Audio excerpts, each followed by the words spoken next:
7 भाई और 7 वधुओं के लिए हुई प्रतियोगिता में सबसे छोटे भाई को मिली बंदरिया। जी हाँ दोस्तों, ऐसा क्या हुआ जिससे छोटे भाई को एक बंदरिया से शादी करनी पड़ी। दोस्तों, बहुत समय पहले की बात है। एक राजा के 7 पुत्र थे। वे सब के सब बहादुर, सुंदर और चतुर थे।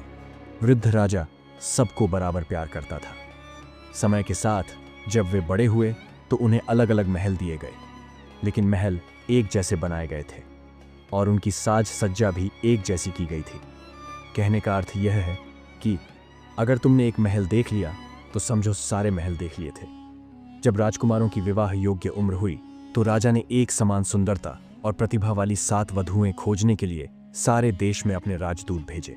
राजा के संदेशवाहकों ने हर जगह की यात्रा की, कई राजकुमारियां देखीं, लेकिन 7 उपयुक्त वधुएं नहीं ढूंढ सके और लौटकर राजा के पास आए और अपनी विफलता के बारे में राजा को बताया।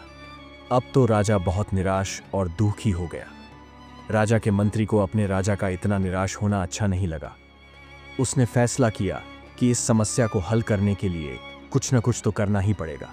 उसने कहा, महाराज, इतने मायूस न हो। निश्चय ही आपके 7 राजकुमारों जैसी परिपूर्ण 7 वधुएं खोजना असंभव हो गया है, लेकिन हमें किस्मत पर भरोसा करना चाहिए और फिर शायद हमें संपन्न वधुएं मिल जाएंगी।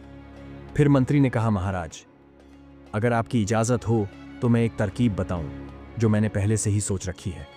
मंत्री की बात इतना सुनकर राजा के चेहरे पर एक आशा की चमक आ गई और राजा ने तरकीब बताने के लिए कहा। उसके बाद मंत्री ने बताया कि महाराज, ये तो हम सब जानते ही हैं कि आपने और दरबार में उपस्थित सभी लोगों ने हर प्रयास कर लिया, इधर उधर हर जगह तलाश कर लिया, लेकिन परिपूर्ण संपन्न वधुएं ना मिल सकी।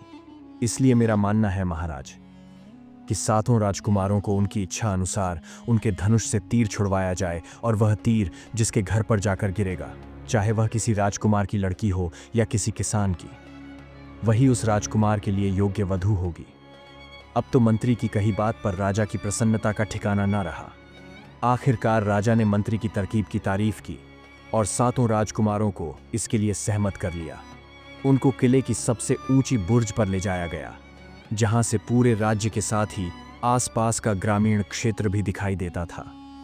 राजकुमारों के सामने 7 धनुष और 7 तीर रखे गए थे और उनसे जिस दिशा में वे चाहें उस दिशा में तीर छोड़ने के लिए कहा गया। प्रत्येक राजकुमार ने उस लड़की से विवाह करने की सहमति दी थी जिसके घर पर उसका तीर जाकर गिरेगा, चाहे वह किसी राजकुमार की लड़की हो या किसी किसान की। अगले भाग के लिए कमेंट में राधे राधे जरूर लिखें।